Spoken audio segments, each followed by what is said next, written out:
L'Assemblée va entendre l'allocution de Sa Majesté le roi Mswati III, chef d'État du royaume d'Eswatini. Je prie le protocole de bien vouloir accompagner Sa Majesté, que j'invite à prendre la parole devant l'Assemblée.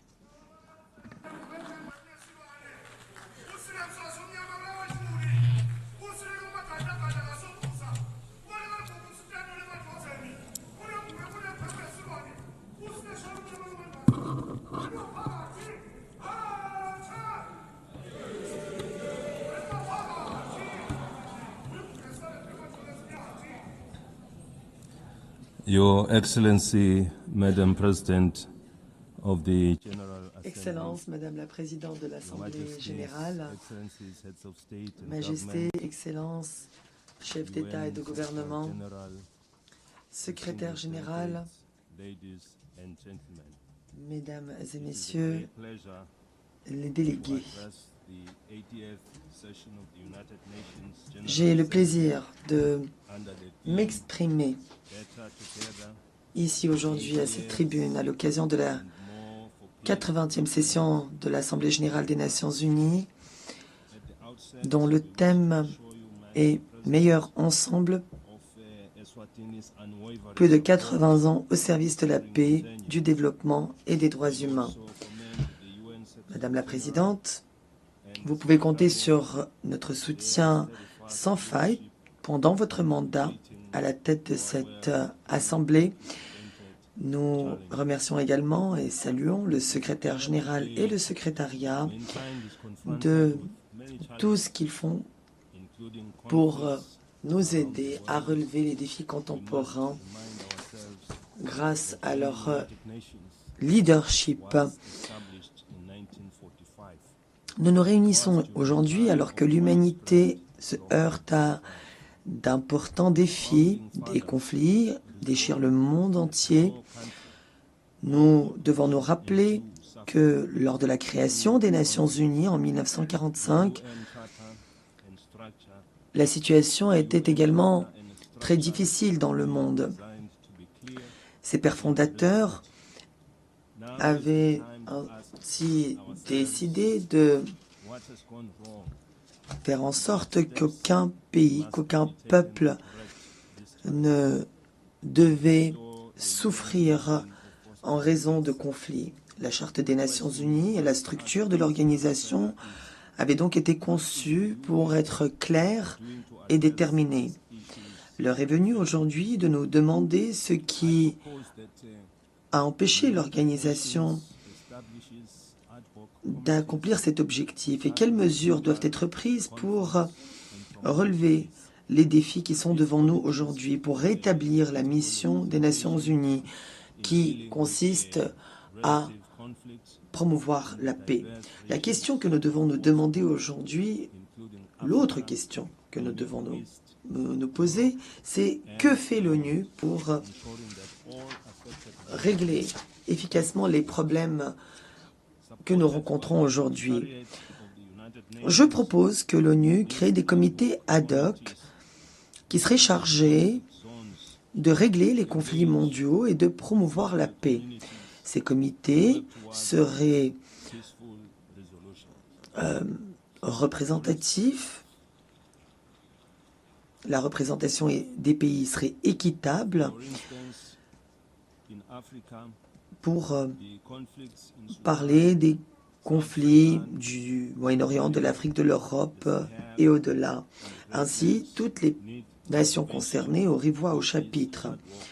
Ces comités ad hoc se rendraient dans les zones de conflit pour travailler avec les communautés locales et essayer de trouver des solutions pacifiques avec l'aide du secrétariat. En Afrique, par exemple, comme nous le savons, des conflits déchirent le Soudan, le Soudan du Sud, la Somalie, le Sahel et les Grands Lacs.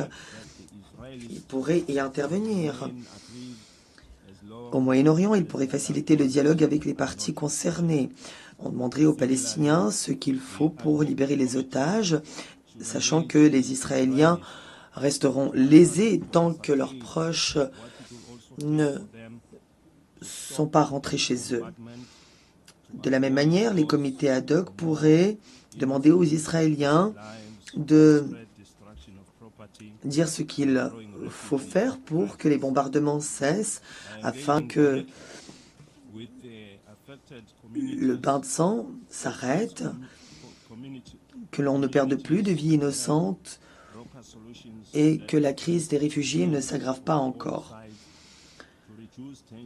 En parlant directement aux communautés concernées, le comité pourrait permettre la négociation de solutions répondant aux préoccupations de toutes les parties, ce qui favoriserait un apaisement des tensions et permettrait une plus grande stabilité. Dans le conflit entre la Russie et l'Ukraine, les comités ad hoc pourraient servir de médiateurs dans les discussions pour ouvrir la voie à la paix.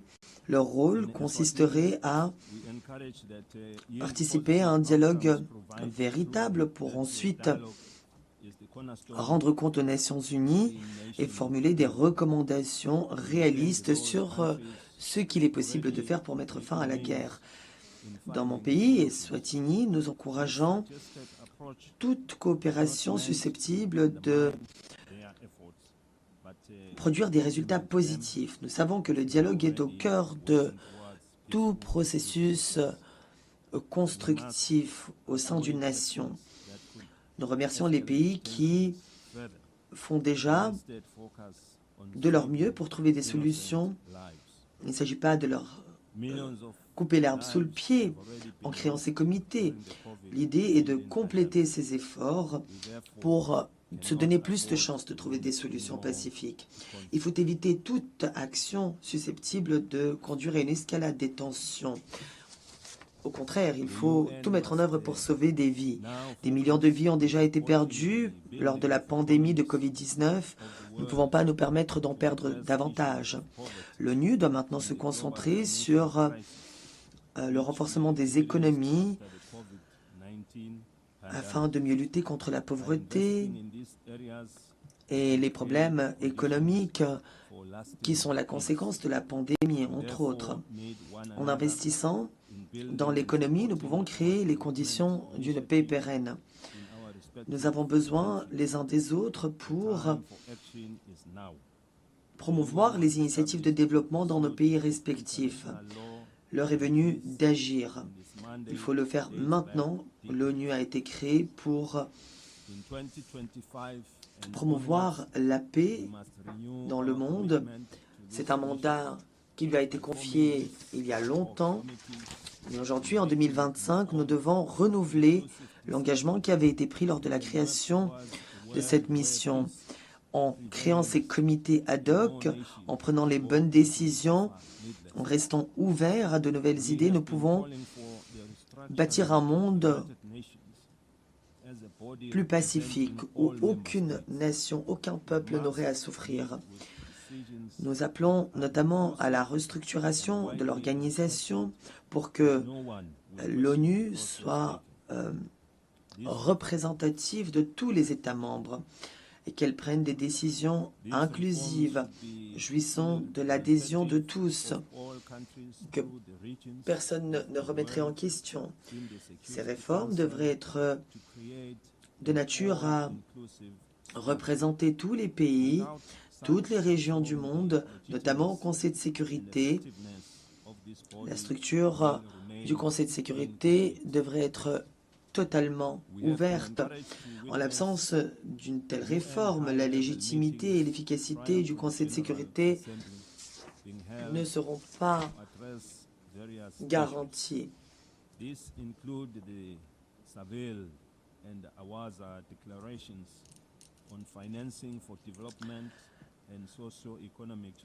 Des déclarations importantes comme celle de Séville et d'Avaza ont été adoptées récemment sur le financement du développement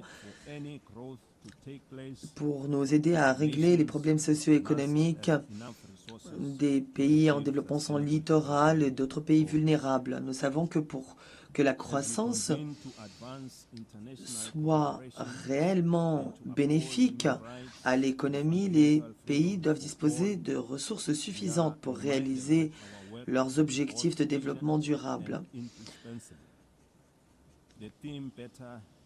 Le thème choisi pour cette session de l'Assemblée générale met en lumière la nécessité de réaliser les objectifs de développement durable et de redynamiser la coopération mondiale. Nous restons convaincus que travailler ensemble est ce que nous pouvons faire de mieux pour relever les défis contemporains, des défis qui dépassent les frontières, comme nous le savons. Le monde se trouve à un moment charnière. 5 années seulement nous séparent de la date butoir 2030 pour le programme 2030, comme son nom l'indique. Nous devons donc faire face à la réalité. Les progrès sont encore trop longs. Mais nous devons redoubler d'efforts et faire preuve de solidarité, coopérer et assumer ensemble nos responsabilités. C'est plus urgent que jamais.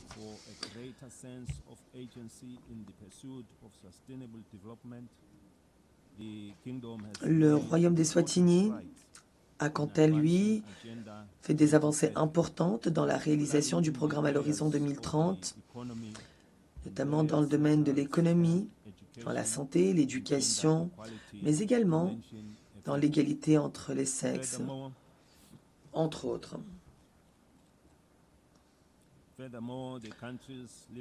Le taux d'alphabétisation dans le pays s'est amélioré, ce qui témoigne de notre volonté d'investir dans l'éducation, des programmes ciblés permettant de renforcer notre société et notre économie sont ainsi mis en place. Et cela montre que lorsque la détermination et le partenariat se conjuguent, il est possible d'avancer.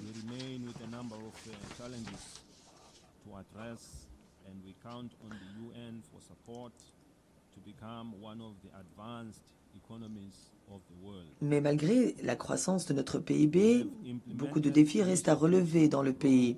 Nous comptons sur les Nations Unies pour leur soutien afin de devenir une des économies les plus avancées du monde. Nous avons notamment mis en œuvre des initiatives visant à attirer de nouveaux investissements en ouvrant des possibilités d'échange avec d'autres pays afin d'accéder à des marchés régionaux et internationaux. L'économie mondiale reste fragile, l'inflation persiste, ce qui entraîne une augmentation des prix des denrées alimentaires et des cours énergétiques. Les conditions budgétaires se resserrent et la marge de manœuvre des pays en développement s'amenuise. En Afrique subsaharienne, les pays dépensent en moyenne 12% de leurs recettes pour rembourser leurs dettes. Des ressources précieuses qui pourraient être utilisées pour financer des programmes de protection et de cohésion sociale.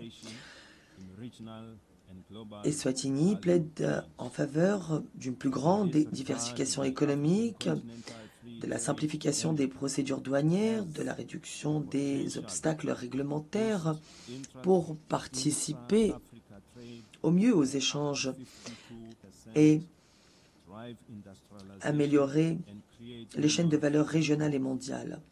La zone de libre-échange africaine continentale peut, selon nous, considérablement stimuler les échanges intra-africains. D'après les estimations, ceci pourrait augmenter jusqu'à 52%. Cet accord de libre-échange pourrait également stimuler l'industrie et créer des millions d'emplois. Pour des pays comme le nôtre, cet accord de libre-échange est plus qu'une porte ouverte. Il nous donne certes accès à de nouveaux marchés, mais il fournit aussi une solution aux contraintes géographiques qui sont les nôtres. grâce à des initiatives d'intégration régionale, à la coopération et aux corridors commerciaux qu'il mettrait en place. Dans un monde de plus en plus connecté, le royaume d'Eswatini s'efforce aussi d'accélérer la transformation numérique du pays pour accélérer le développement durable. Nous espérons nouer des partenariats avec d'autres pays, notamment des pays développés, afin d'avancer dans cette voie. Eswatini est fier des progrès réalisés dans le domaine de la santé au regard de l'ODD 3. Nous nous félicitons des progrès réalisés dans ce domaine. Nous devons notamment ratifier le traité sur les pandémies, un accord historique et essentiel pour renforcer notre capacité à nous préparer aux urgences sanitaires, pour une plus grande coopération, plus équitable et plus efficace. Mais nous restons inquiets en raison du déclin de l'appui bilatéral et multilatéral aux priorités en matière de santé mondiale. L'affaiblissement de ces efforts risque d'annuler des décennies de progrès dans ce domaine. N'oublions pas que la santé est un enjeu de sécurité mondiale. Le royaume d'Eswatini sait que les catastrophes naturelles vont également s'intensifier, devenir plus fréquentes, ce qui risque de provoquer des crises prolongées. Il faut donc trouver des solutions intégrées, humanitaires, de développement et en lien avec l'édification de la paix. Nous souhaitons renforcer notre capacité à nous préparer aux catastrophes et rendre nos communautés plus résilientes en intégrant notamment les interventions d'urgence dans nos plans de développement durable. À l'instar d'autres pays de la région, Eswatini a également un problème de chômage et d'inégalité. Beaucoup de groupes sont marginalisés, notamment les jeunes. Il faut donc leur donner les capacités d'agir, renforcer leurs capacités et leur potentiel. C'est une priorité pour nous. Nous sommes aidés par les programmes des Nations Unies et nous prenons aussi des mesures nationales pour aider ces jeunes à trouver un emploi. Nous savons aussi que les personnes handicapées sont victimes de discrimination dans l'espace public, beaucoup d'obstacles en matière d'éducation, d'emploi et de participation à la vie sociale doivent être levés pour qu'ils puissent contribuer pleinement au développement national dans leur pays. Concernant les questions internationales, nous souhaitons rappeler la résolution 2758 de l'Assemblée générale adoptée en 1971 concernant la représentation de Taïwan aux Nations unies. L'ONU doit trouver une solution pour inclure Taïwan afin que ce pays puisse contribuer à la réalisation des objectifs de développement durable. Cela permettrait à l'ONU de remplir sa mission en ne laissant aucun pays pour compte. Madame la Présidente, en guise de conclusion, nous sommes riches de l'espoir de notre peuple, ce peuple qui compte sur nous pour donner un avenir plus radieux à leurs enfants. Ne laissons pas cette assemblée faillir à sa mission en matière de justice, de paix et de développement durable pour tous. Le royaume d'Eswatini est prêt à jouer son rôle pour que cet objectif soit atteint et la communauté internationale doit rester unie face aux défis mondiaux, la faim, la malnutrition, passant par le changement climatique. Tout ceci doit obéir à notre devise « Meilleur ensemble ». Merci à tous. Que Dieu soit avec vous et que Dieu vous bénisse.